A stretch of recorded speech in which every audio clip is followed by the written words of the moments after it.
Vamos iniciar nossa aula sobre o capítulo 8, inferências sobre vetores de média de duas populações normais. Estamos falando de comparações emparelhadas. Já falamos sobre essas duas subseções, que são os testes de hipótese e regiões de confiança.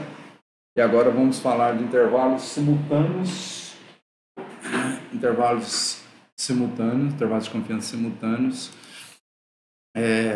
para o caso de vetores de médias emparelhados. Então, se o interesse do pesquisador for em cima de uma combinação linear do vetor de médias das diferenças, que é o mid-d, que a gente está chamando de delta aqui também, né?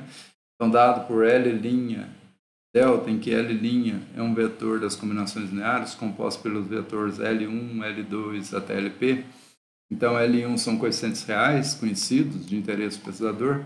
Então, a combinação linear L' delta, esse produto interno entre esses dois vetores, L1 D1 mais L2 D2 mais LP delta 1, L2 delta 2 até LP delta P, forma uma combinação linear, né? Essa combinação linear aqui dos vetores das diferenças de médias. Por exemplo, se eu quiser estimar apenas o delta 1. Então, eu ponho L1 igual a 1 e os demais L's iguais a 0. Então, eu vou estimar o Mi2 menos Mi1 para a primeira variável, o componente de média Mi2, 1, Mi2, 1 menos Mi1, 1. Então, eu tenho esse vetor. Se eu quiser estimar a diferença de médias da segunda variável, eu ponho L2 igual a 1 e os outros L's iguais a 0. E aí eu faço qualquer estimação para qualquer um desses parâmetros. Se eu quiser uma combinação linear da diferença para a primeira variável, diferença de média para a primeira variável, menos um contraste e a diferença para a segunda variável, eu faço isso aqui igual a 1, esse aqui igual a menos 1. Então, eu escolho os coeficientes, quaisquer coeficientes que eu tenho interesse em fazer comparações. Então, eu posso comparar diferenças de médias, fazer contrastes, não precisa necessariamente ser um contraste, né? A soma dos coeficientes ser zero. O L pode ser qualquer um, exceto o vetor nulo, que não está estimando nada, né? Obviamente. Então, qualquer combinação linear, exceto o 0, 0, 0, 0, né? Que é a origem. Então, ele não pode ser o 0, 0, 0, 0, 0, 0 p-dimensional. Então, o estimador de máxima verossimilhança é a combinação linear do estimador de máxima verossimilhança do vetor de médias, que é o d barra. Então, L' de d barra, que é o L1 d barra 1, L2 d barra 2, até o LP d barra P, me dá o estimador desse parâmetro L' delta de interesse. Então, eu escolho um L e faço as combinações lineares de interesse, estimo ela usando o L' d barra, que é o estimador de máxima verossimilhança. A covariância dessa combinação linear é a covariância de L' d barra, pelas propriedades que nós vimos anteriormente. Como a covariância de d barra é sigma sobre n, sigma d, né, sobre n, então fica L' sigma d L sobre n. Então, dá essa forma quadrática aqui, com L conhecido, da variância sobre n, porque é do componente de um vetor de médias. Variância de média é sigma sobre n. Sigma 2, no caso univariado, sigma ao quadrado sobre n. No caso multivariado, sigma sobre n. No caso da diferença, tem o subscrito d aqui, para lembrar que é da diferença de médias. Como a matriz de covariância não é conhecida, então nós vamos usar o estimador dessa covariância, então chapeuzinho aqui, que é substituir o sigma d pelo estimador não viesado, né? Que a gente substitui o estimador de máxima verossimilhança, que é o sigma chapéu d, pelo SD. Então, L' SD é L sobre n. Como abordagem univariada, temos os intervalos de confiança dados, né? Se a gente estivesse fazendo intervalos de confiança univariados, usando a distribuição T de Student. Então, o intervalo de confiança, como nós vimos lá no capítulo 5 para médias. Então, isso aqui é muito deficitário, obviamente, ninguém vai usar esse, né? Então, eu vou começar com a abordagem univariada inicialmente. Então, o intervalo de confiança com confiança 1 menos alfa, que não é garantido em todas as combinações lineares, de L' de mid d ou L' de delta, é dado pelo estimador pontual, mais ou menos T alfa sobre 2 com Ni graus de liberdade, o quantio superior 100 vezes alfa sobre 2 da distribuição T com N menos 1 grau de liberdade, que é o Ni, vezes a raiz quadrada da variância dessa combinação linear. do estimador dessa combinação linear, que é L' SD L sobre N. Raiz quadrada disso me dá o estimador do erro padrão desse estimador L' D barra. Então, quando nós tivermos as estimativas, substituindo pelas estimativas, temos intervalos de confiança. Nós podemos escolher diversos N's. Quanto mais combinações lineares nós escolhermos, menor a chance de simultaneamente esse intervalo abranger todos os, como eu mostrei num caso bivariado lá, da elipse de confiança, o que acontece com os intervalos, né? Que eu tracei regiões que são hiperretangulares e temos a região de confiança que é elíptica, no caso bivariado, né? E então nós temos regiões, se eu fazendo isso marginalmente para o ΔI ou para o ΔII, etc., até o ΔP, né? Então nós temos uma região hiperretangular e que ela está praticamente embutida dentro da região de confiança que é hiperelipsoidal, um hiperelipsoide. Então essa região ela não garante a confiança global de 95% simultaneamente para todas as inferências realizadas, para todos os intervalos de confiança realizados, usando a abordagem univariada. Então não devemos usar isso na prática. E essa é a fórmula que todo mundo usa quando faz análise univariada marginal. Com a escolha de L igual a 1 numa posição, 2 na outra. Esses intervalos de confiança são obtidos para cada um dos P componentes, MID D, dos componentes MID D1, MID D2 e MID DP. Então, diferença da média da população 2 para 1 para cada uma das variáveis, para a primeira, para a segunda, para o PS componente. Em geral, a gente faz marginalmente para cada uma dessas diferenças. 1 na posição L com 1 na posição na késima posição, a posição que nós queremos escolher, a diferença que nós queremos fazer a inferência, e 0 em todas as demais posições. Então, nós preenchemos as demais posições de L com 0. Cada intervalo possui 100 vezes 1 menos O% de probabilidade de cobertura, mas conjuntamente, né, porque é uma região hiperelipsoidal que está dentro da região de confiança simultânea, que é um hiperelipsoide. Os P intervalos possuem cobertura inferior ao valor nominal 100 vezes 1 menos O%. E a situação se agrava se forem consideradas todas as possíveis escolhas de L, que não é essa somente, né? Porque a gente pode escolher L à vontade, como eu expliquei, depende do interesse do pesquisador. Vai depender só do interesse. Para preservar o valor da confiança global simultânea para todos os possíveis intervalos, o que a gente faz? Utiliza a distribuição T2 de Rotling para definir os intervalos de confiança. Dessa forma, os intervalos de confiança 100 vezes 1 menos O% simultâneos para L' de MID D são dados por isso aqui a gente mostrou, né? Isso aqui realmente preserva o valor global da confiança. Então, o intervalo de confiança de 1 menos alfa para essa combinação linear aqui é dado pelo estimador pontual, mais ou menos um erro para mais e para menos. E esse erro depende do estimador da variância, raiz dele, que é o erro padrão desse estimador. E aqui nós temos a raiz quadrada do T2 de Rotling, que é Ni vezes P, Ni com N menos 1, né? P variáveis, Ni mais 1 menos P, e o quantio superior da F alfa, porque a T2 de Rotling central é dado proporcional a F. F quantio superior 100 vezes alfa%, com P, Ni mais 1 menos P graus de liberdade. Ni igual a N menos 1. F1 igual a P, F2 igual, que são os graus de liberdade da F. Ni mais 1 menos P. Nesse caso, o Ni igual a N menos 1, então dá Ni menos P, né? N menos P, perdão.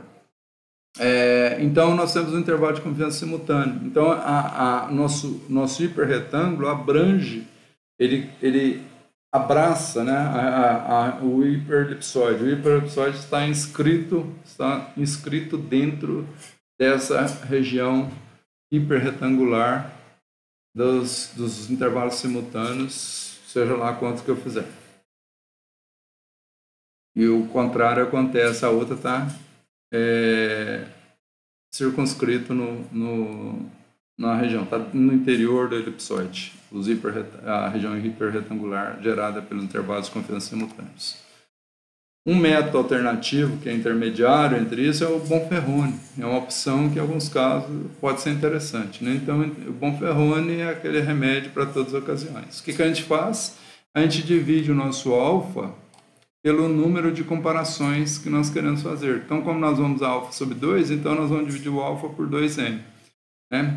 Então, alfa dividido por m, dividido por 2, porque nós temos um intervalo que depende de regiões bilaterais da distribuição T de estudo. Então, isso aqui aproxima um pouquinho mais da região hiperelipsoidal.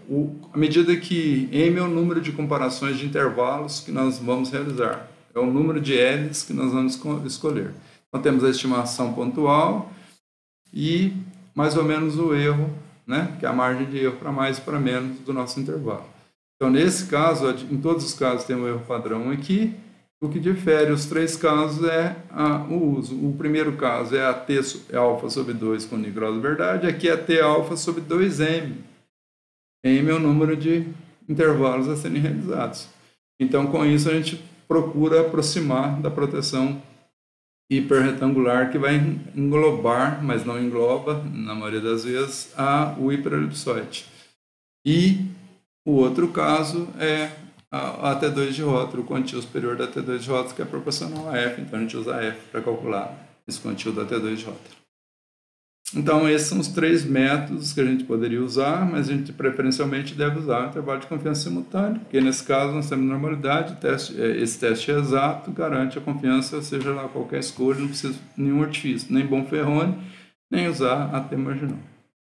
Aqui o exemplo, né, dos exercícios intensos. Então, nós temos nossa estimativa do vetor da diferença de médias, a nossa estimativa da matriz de variância e covariância amostral não viesada, para a diferença de médias. Para esses exemplos, os valores de L foram escolhidos 1 e 0, 0 e 1. Ou seja, nós estamos escolhendo a diferença, esse valor aqui, que é uma estimativa do D barra 2, 1 menos D barra 1, 1.